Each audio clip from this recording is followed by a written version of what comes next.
Friends, کیسے ہیں آپ؟ ناول چاہت قسط نمبر 5۔ روحا اس کے ہونٹوں سے ہونٹ جوڑے بیٹھی تھی، مگر آگے بڑھنے کی ہمت نہیں تھی۔ ارحان اس کو ایسے ہی لب رکھتے دیکھ اپنے ہونٹوں کو جنبش دیتا اس سے ہارشلی کس کرنے لگتا ہے۔ وہ اتنی شدت سے اس سے کس کر رہا تھا کہ روحا کو اپنی سانسیں رکتی محسوس ہو رہی تھی۔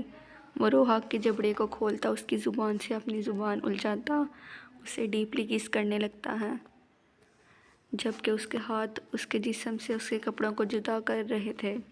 اس کی قمیض ریموو کرنے کے بعد ارحان اس کے بیک پہ لگی ہک کھولتا، اس کی برا کو اتار کر سائڈ پر پھینکتا۔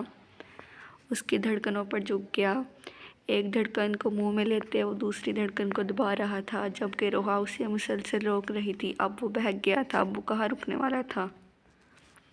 وہ نیچے کی طرف بڑھتا، اس کے بیلی بٹن کو چومنے لگا، اس کے جسم سے باقی کپڑوں کو اتارتا، خود بھی اسی حالت میں آتا۔ اس کی تھائیز کے درمیان جھکتا ہے، اس کے ہونٹوں سے ہونٹ جوڑتا، اس کو تڑپانے کے در پر تھا، جبکہ روحا مسلسل چیخ رہی تھی، اسے روک رہی تھی، پر وہ کہاں رکنے والا تھا۔ اپنے جذباتوں کو پرسکون کرتا وہ ایک تیز حالت میں اس کے جسم کا حصہ بنا۔ روحا مسلسل چیخ رہی تھی، وہ جھٹکے پر جھٹکا دیتا، اپنی وحشتیں اس پر اتارتا، پرسکون ہوتا، اس کے اوپر گرتا ہے، جبکہ روحا کی سانسیں ابھی بھی پھولی ہوئی تھی۔ وہ لمبے لمبے سانس لیتی، خود کو پرسکون کر رہی تھی۔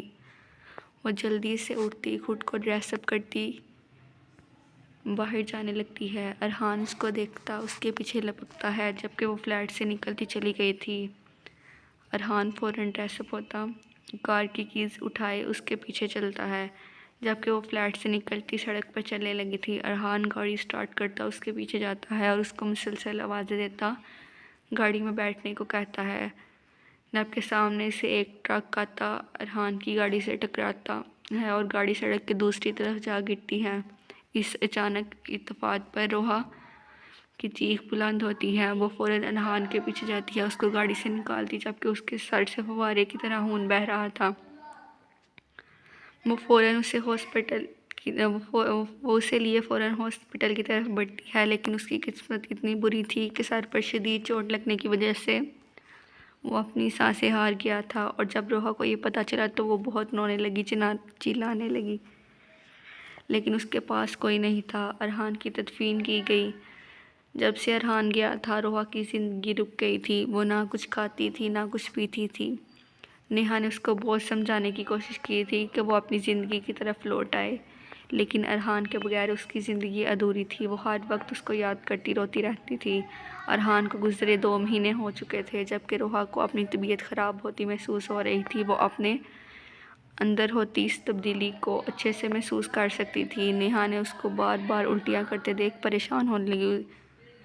وہ اس سے پوچھتی ہے کہ کیا اس نے ارحان کے ساتھ بغیر نکاح کے تعلق بنایا ہے۔ وہ بہت پریشان ہونے لگی، اس کو کچھ سمجھ نہیں آ رہا تھا وہ کیا کرے۔ اتنے میں نیہا اس سے کہتی ہے کہ وہ ارحان کے بھائی ایان سکندر سے رابطہ کرے، اس کو بتائے کہ اس کے بھائی کا بچہ ہے، لیکن اس کے پاس اس کے بڑے بھائی کا نمبر نہیں تھا۔ تو نیہا نے مشورہ دیا کہ بابا کے پاس ان کا نمبر ہے تو وہ ان کے موبائل سے نکال لے گی۔ اگلے دن دونوں ہاسپٹل میں چیک اپ کے لیے جاتی ہیں تو انہیں کنفرم ہو جاتا ہے کہ روحا پریگننٹ ہے۔ وہ دونوں کلینک سے واپسی پر ایان سکندر کو ملنے کے لیے کیفے بلاتی ہیں، جبکہ ایان ان کو بتائے ہوئے پتے پر پہنچ جاتا ہے۔ روحا کو ایان سکندر کے ساتھ بٹھاتے وہ تھوڑی دیر کے لیے وہاں سے چلی جاتی ہے۔ روحا اسے ساری چیزیں بتاتی ہے کہ بچہ اس کے بھائی کا ہے، تو وہ اس کو یہ بھی کہتی ہے کہ آپ مجھ سے نکاح کر لیں، جب یہ بچہ پیدا ہو جائے گا تو آپ مجھے ڈیورس دے دیجیے گا۔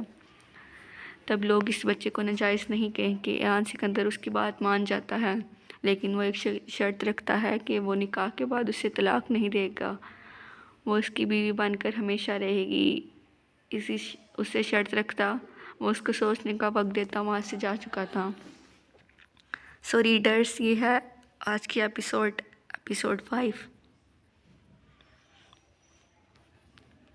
سائلنٹ ریڈرز اپنا رسپانس شو کیا کریں، جلدی سے آپ ٹارگیٹ کمپلیٹ کریں۔